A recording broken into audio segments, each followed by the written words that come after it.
Andriamanitra eo amin'ny fiainantsika dia miasa isan'andro mba hanorona sy hanavaony toetrantsika, ny fiainantsika, ny tontolo izay misy antsika tsiraray avy, mba ho tempolo masina isika ho an'Andriamanitra. Satria tia antsika io Andriamanitra io ary tia hamonjy aisanao.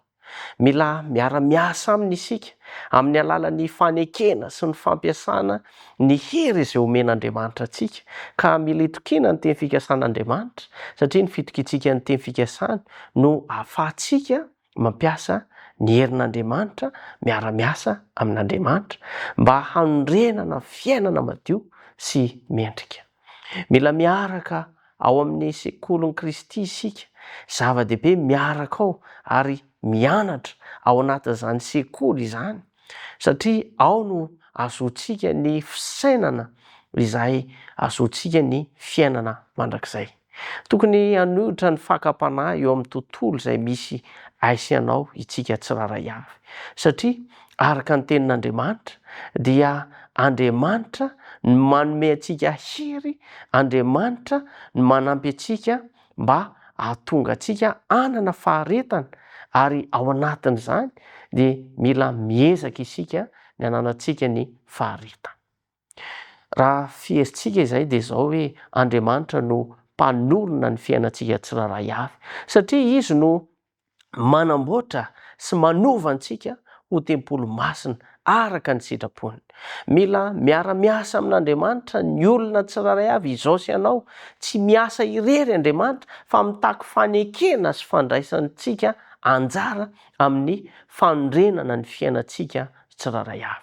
Ny fitombona ara-panahy ihany koa dia dingana mitohy izy io, tsy avy hatrany dia famasinana fa mitombo tsy kelikely amin'ny finoana isika, mitombo amin'ny fankatoavana isika, mitombo amin'ny fifehezan'ny tena isan'andro izao sy ianao.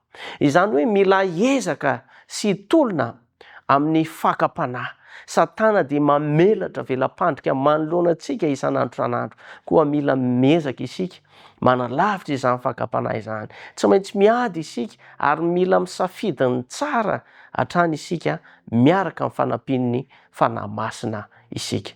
Raha lasaina-bavy malala, ny fandresena ara-panahy eo amin'ny fiainantsika sy ny fitombona amin'ny finoana dia vokatry ny fiaraha-miasa amin'Andriamanitra izy io sy ny fankatoavana azy isan'andro. Miantso anao ny Tompo, aoka isika tsy hijanona ho mpiaino fotsiny ihany fa hiara-hiasa amin'Andriamanitra isan'andro, manaiky azy hanova antsika miady amin'ny fahotana ary manapa-kevitra handeha amin'ny famarinana. Anio no fotoana tsara indrindra hanolorantsika ny fananantsika, ny tenantsika ho trano arafitr'Andriamanitra velona sy madio. Ho toso ho tanteraka aminao izany tenin'Andriamanitra izany, ary hitantana anao ny Tompo mandritry ity tontolo andro ity sy mandritry ny androm-piainanao. Hivavaka isika. Ranay izay any an-danitro, misaotra noho ny teninao izay mofinaina velona ho anay tsiraray avy. Mamindrafo mamelany elokay tamin'ny lasa ratsinay rehetra amin'ity maraina vaovao ity, feno fitiavanao sy fahasoavanao izahay. Ny teninao anie dia tsy hiverina any aminao raha tsy mahavita ny asany aminay tsiraray avy. Amin'ny anaran'i Jesosy Kristy. Amen.